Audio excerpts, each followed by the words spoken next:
Производителите на сладко од Македонија ќе имаат единствена можност да добијат автентичен дизајн и брендирање на производите. Движењето за поддршка на креативноста Иво Лауринчич Браво Сине во соработка со Скопје Дизајн Вик за прв пат оваа година започнува проект за брендирање на автентични национални производи. Добро дојдовте во Урбаните вести. Ева што ќе гледате во нив.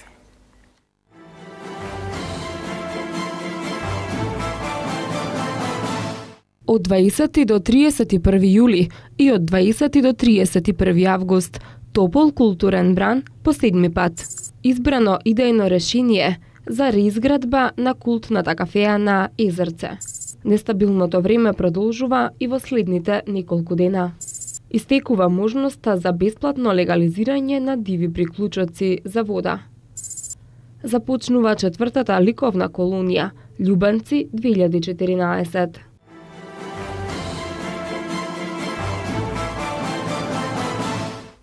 Врнежливото и студено време не карактеристично за овој период од годината. Ке трае до крајот на работната недела, а потоа не очекува стабилизирање на времето.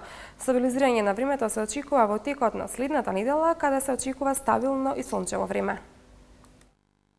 Поројните врнежи што изминативе неколку дена ја зафатија Македонија и главниот град Скопје нема да траат уште долго. Стабилизирање на времето се очекува од петок, кога се очекуваат врнежи само во предпладневните часови. Денеска времето беше променливо облачно со сончеви периоди, попладне нестабилно со пореен дожд, грмежи и наместа со повремен засилен ветер. Утринската температура се движеше од 10 до 17 степени, а дневната од 25 до 32 степена. Во Скопје попладне беше нестабилно со појава на пореен дожд и грмежи. Дуваше слаб до умерен југозападен ветер. Утринската температура се спушти до 16, а дневната се изгачи до 29 степени. Овие денови времето ќе се задржи вака, не очекуваме никоја промена, барем до крајот на оваа работна седмица. Температурите се ниски бидејќи е облачно, нели, и онаму каде што има пообилни врнежи, температурата е дури не надминува ни 20 степени, тоа е во северните делови од земјава, додека во јужните е никаде околу 30 степени.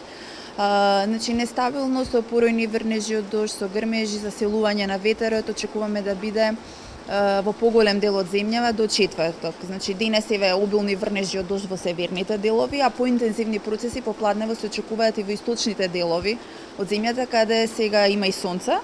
Значи токму за тоа поинтензивни процеси во смисла дека можна е изолирана појава на град, значи појаки електрични празнења и така.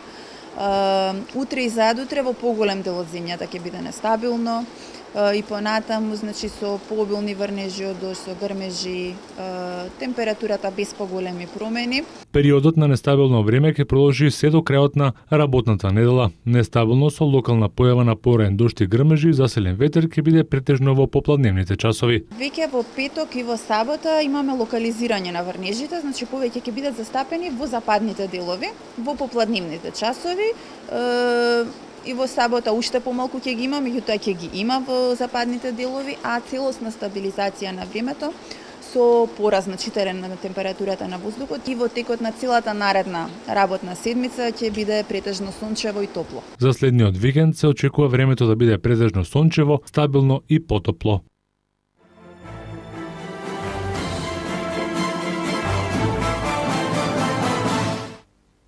Концерти на џез и сериозна музика со гости од целиот регион, настапи на сите театри од Република Македонија, стендап изведби, ревија на македонски филмови и многу други содржини. Граѓаните ширум цела Македонија ќе имаат можност да ги проследат ова лето во рамки на 7-то издание на Топол културен бран. Со цел да се одговори на потребата и барањата на граѓаните да се збогати културната понуда во текот на летниот период. Во сите градови низ Републиката, Министерството за култура заедно со локалната самоуправа и институциите од областа на културата, традиционално по седми пат, ја организираат манифестацијата Топол културен бран. Програмата на Топлиот културен бран ќе се реализира во 2 циклуса, и тоа во период од 20 до 31 јули и од 20 до 31 август. Министерка министерката за култура Елизабета Канчевска-Милевска истакна дека оваа година македонските граѓани и гостите од регионот ќе може да проследат повеќе од 160 настани. При тоа додаде дека почнувајќи од 2008 година, кога за прв пат беше воведена манифестацијата Топол културен бран, па се до денеска, граѓаните на Република Македонија имаа можност да присуствуваат на повеќе од 600 културни настани. И оваа година ќе се спроведе манифестацијата Топол културен бран, која што се одржува по 7 пат во Република Македонија, но и преку реализацијата на голем број културни настани во градовите, имаме и посебен пакет на програми во оние градови кои што имаат навистина голем туристички потенцијал. Оваа година македонските граѓани и гости од регионот ќе можат да проследат повеќе од 160 настани, кои верувам дека ќе го збогатат културното живење во сите општини во нашата држава. Ценам дека со изминатите изданија ја анимиравме публиката, го збогативме културното живење на граѓаните, ги мотивиравме да ја уживаат културата и да ја подигнат својата свест за значењето на нашите културни и уметнички вредности. Топлиот бран беше голем предизвик и за општините да се аплицира со програма која ќе ги задоволи вкусовите на локалната публика. Во оваа смисла убедена сум дека и годинава со културната програма која ја понудија општините ќе го освоиме вниманието на граѓаните и на посетителите од сите возрасти. И тоа во општините: Вевчани, Валандово, Велес, Градско, Кавадарци, Ресен, Маврово, Ростуше, Пехчево, Пробиштип, Радовиш, Крива Паланка, Кривогаштани, Могила, Неготино, Кочани, Дојран, Гевгелија, Демиркапија, Македонска Каменица, Кратово, Делчево, Охрид, Берово, Кичево.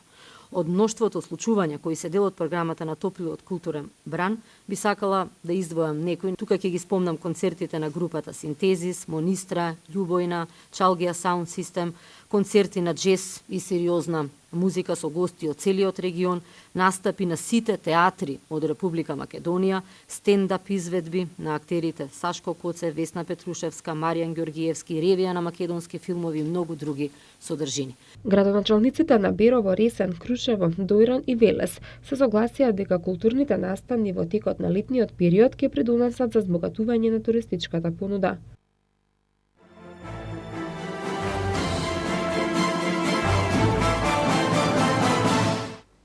Вчера вечер на изложбата во музеот на град Скопје беа представени архитектонско обликувани идеи за новиот изглед на ресторанот Изерце.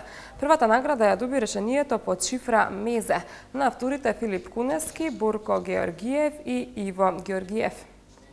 За идејата на Општина Центар повторно да заживее ова култно место, на анонимен конкурс беа поднесени 25 идејни решенија.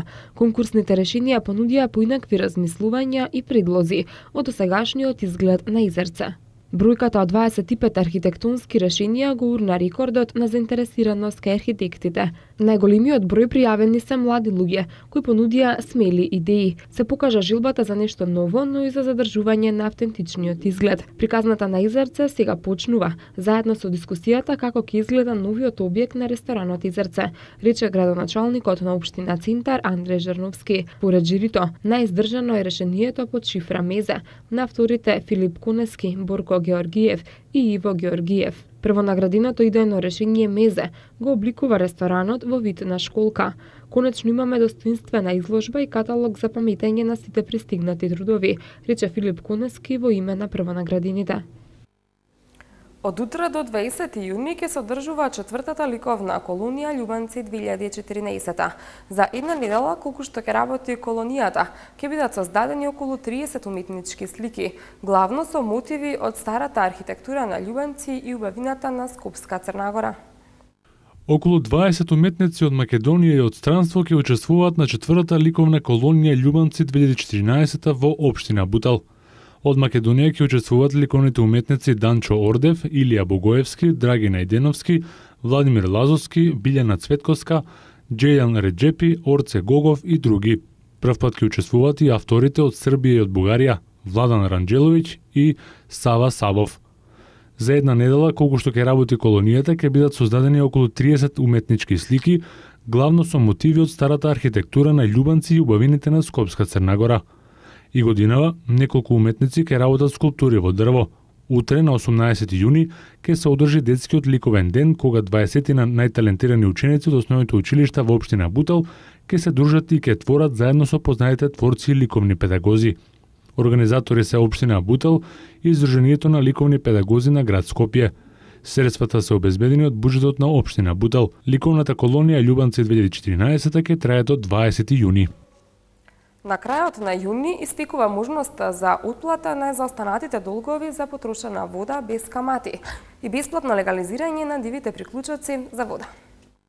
На крајот на овој месец истекува можноста за корисниците кои имаат заостанат долг за потрошена вода, тужен или редовен, да може да го отплатат без пресметена камата за задоцнато плаќање. Плаќањето може да се изврши на благајните на јавното претпријатие Водовод и канализација Скопје во целост или со склучување на договор на рати. Она што е важно и што представува дополнително олеснување за корисниците е фактот што доколку долгот се отплаќа на рати, трошоците за нотарска заверка на долговите за рати се на терет на самото претпријатие, а не на корисниците. Апелираме до сите корисници кои имаат заостанат долг за потрошена вода да го искористат рокот кој е до крајот на овој месец и да ги подмират своите долгови без камати и нотарски трошоци, информираат од Водовод и канализација. Исто така, на крајот на овој месец истекува рокот и за бесплатно евидентирање и легализирање на бесправно приклучени корисници на водоводниот систем. Граѓаните треба да приложат документ за докажување на сопственост или некоја друга сметка што ја плаќаат и да поднесат соодветно барање до Водовод и канализација Скопје. Досега граѓаните за оваа услуга плаќаа по 7080 денари, а сега се до крајот на јуни истата може да ја искористат бесплатно, додаваат од претпријатието.